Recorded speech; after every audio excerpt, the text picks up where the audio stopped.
Bonjour à toutes et à tous, donc on se retrouve aujourd'hui sur la vidéo pour remplir un tableau Excel. Donc tout de suite, on se retrouve sur Excel, ok. On a donc notre tableau, c'est le suivant, et on veut le remplir. Donc on voit première case, nombre de magazines, centre de classe, effectif, fréquence, et ainsi de suite. Donc on y va. On prend où vous voulez, nous on n'a qu'à commencer ici, donc nombre de magazines. Alors tout simplement, regardez, pour aller écrire à la ligne, je vais appuyer sur Alt, Entrée, ça va aller à la ligne sans changer de case. Nombre de magazines, ok. La deuxième chose, c'était, ouais, si vous ne voyez pas ce que je fais, ça ne va pas le faire, centre de classe. Donc on va y aller, centre de, et pareil, Alt, Entrée, ça m'envoie à la ligne, classe. Si je regarde, la troisième, c'est effectif, effectif. La quatrième, c'est fréquence, 1%. 1%. Donc, petite parenthèse, le pourcent, je vous rappelle, il est juste à droite du M. D'accord? Ok. Ça, c'est pour mes petites classes. On continue. Maintenant, nombre de magazines. Si je regarde le premier, je suis entre 0 et 3. Donc, je vais venir, je vais mettre mon petit crochet. 0,3. Le crochet est dans le même sens. Ok? Et je vais continuer. 3 à 6.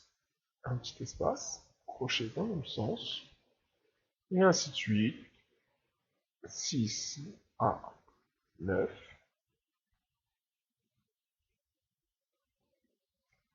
9 à 12. Alors, il faut prendre vraiment le temps de bien compléter vos classes. 12, donc 12 à 15.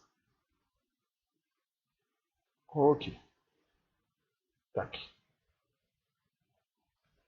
Ensuite, euh, les centres de classe, bon, on verra ça plus tard.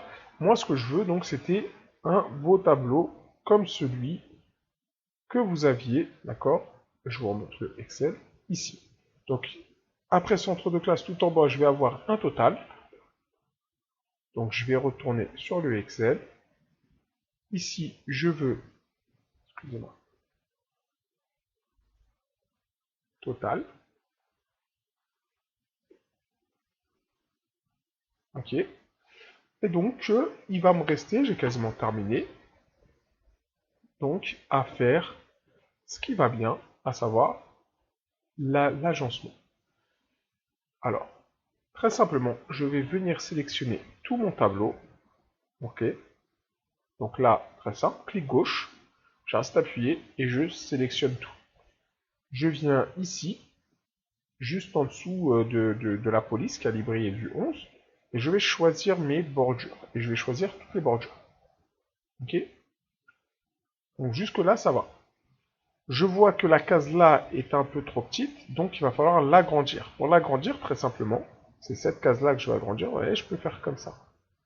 Mais moi, c'est pas ça que je vais faire. Je vais venir et je vais double-cliquer. Ça veut dire qu'avec le clic gauche, je vais appuyer 2 fois rapidement.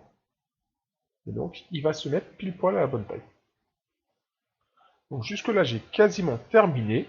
Très simplement, maintenant, je vais venir sélectionner tout mon tableau et je vais lui dire, si vous voulez, vous pouvez sélectionner la position du texte, que je veux que tout se mette au milieu de la case et qu'en plus de ça, ça soit centré. Là, j'ai mon tableau. Je pourrais m'arrêter à ça, mais si vous regardez celui que nous on a nous sur le PDF, ok, ici, on n'a pas de case. Donc je vais virer cette case-là sur mon Excel. On se retrouve sur Excel, excusez-moi. Et donc cette case-là, je vais venir et je vais lui dire, pour cette case-là, donc il faut que je la sélectionne, je clique dessus, je ne veux pas de bordure. Donc une bordure. Et là on voit que Comme elle n'a plus de bordure, elle n'a plus le bas. Donc je vais venir lui mettre la bordure du bas et ici la bordure de gauche. Et là, j'ai complètement mon tableau. Donc très simplement, vous avez vu, j'ai pu très rapidement refaire l'entièreté du tableau sur Excel. Je vous remercie, je vous souhaite une bonne continuation et bon courage pour la suite. Si vous avez des questions sur Excel, n'hésitez pas, ou sur Word, n'hésitez pas. Allez, bon courage à vous et bonne continuation.